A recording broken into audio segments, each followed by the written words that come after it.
Have you ever noticed something is obvious, but you still question it? That feeling is what apparent is all about. Apparent means something is clear and easy to see or understand. It means obvious or visible on the surface. Some learners confuse apparent with apparently.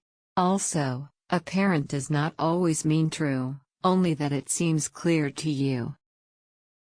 Common patterns include be apparent to, make something apparent, and become apparent.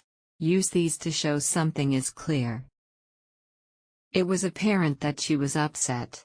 The problem became apparent after we checked. His nervousness was apparent to everyone. The benefit is apparent in the results. Sarah's worry was apparent when she arrived late and avoided eye contact. Her friends knew something was wrong without her saying a word. Think of apparent as a window that makes things clear.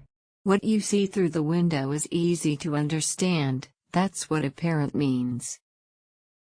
Now you know apparent means clearly visible or obvious. Try using it today and see what becomes apparent in your world.